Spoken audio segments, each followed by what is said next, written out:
उत्तर प्रदेश में तीसरे चरण का मतदान हो रहा है। सबसे पहले बुलेटिन की शुरुआत में ही जिया हमें बताएंगी उत्तर प्रदेश की साथ जुड़ी हुई कुछ बड़ी बातें। जिया।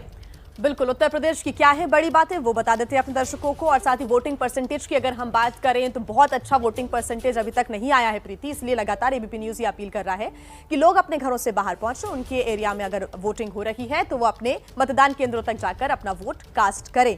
अब बड़ी बातों का जिक्र कर लेते हैं उत्तर प्रदेश की क्या है बड़ी बातें आज, यानी कि तीसरे चरण से जुड़ी हुई ये बड़ी बातें देख लीजिए। 59 सीटों पर 3.5 घंटे से वोटिंग लगातार जारी है और 9 बजे तक की बात करें तो लगभग 8.5% तक ये वोटिंग परसेंटेज सामने आया है। पश्चिमी यूपी, अवध और बुंदेलखंड की सीटों पर मतदान हो रहा है। अखिलेश यादव की सीट करहल में वोटिंग, जो कि समाजवादी पार्टी का गढ़ है। अखिलेश यादव पहली बार विधानसभा का चुनाव लड़ रहे हैं। योगी के 6 मंत्रियों की प्रतिष्ठा भी दांव पर लगी हुई है प्रीति।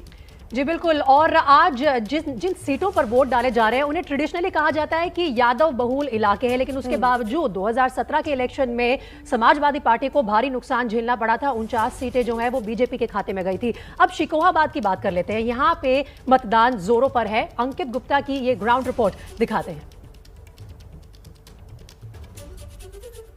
इस वक्त मौजूद है फिरोजाबाद जिले में। यहाँ की शिकोहाबाद सीट पर शुरू हो चुका है मतदान।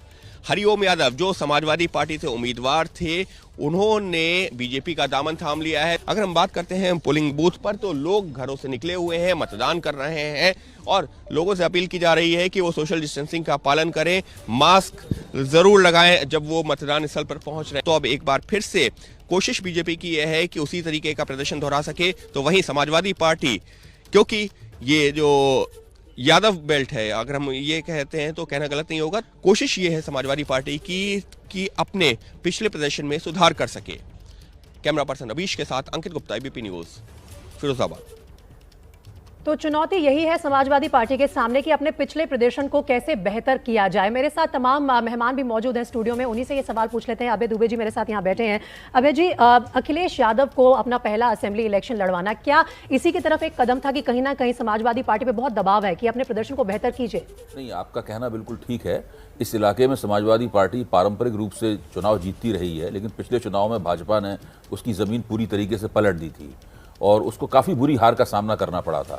अगर इस बार समाजवादी पार्टी कुछ उत्तर प्रदेश के चुनाव में खास करना चाहती है, अगर वो भारतीय जनता पार्टी को हराना चाहती है, तो उसे ये दिखाना पड़ेगा, और वो जो दिखाना पड़ेगा वो इसी क्षेत्र से दिखाना पड़ेगा। इस क्षेत्र में कम से कम जो भाजपा ने उससे सीटें छीनी थी, उसकी कम से कम 75% सीटें उसे वापस पानी हैं। अगर वो उतनी सीटें वापस नहीं पाएगी तब फिर वो कुछ ज़्यादा कुछ नहीं कर पाएगी। देखिए, पश्चिमी उत्तर प्रदेश में वो जयंत चौधरी की पार्टी के साथ थी और पश्चिमी उत्तर प्रदेश की स्थिति अलग है। इस इलाके की स्थिति बिल्कुल अलग है। इस इलाके में समाजवादी पार्टी को कम से कम इस इटावा, एटा, मैनपुरी, फरकाबाद, फिरोजाबाद, कन्नौज, इस इलाके में 20 या 25 सीटें अगर वो नहीं जीती तो फिर उसके लिए मुश्किल होगी। आप बिल्कुल ठीक कह रहे हैं, और चुनौती इसके बाद समाजवादी पार्टी के लिए और ज्यादा बढ़ जाएगी, क्योंकि आने वाले चरणों में जो चुनाव होने वाले हैं वो कहीं ना कहीं बीजेपी के गढ़ की तरफ बढ़ रहे हैं।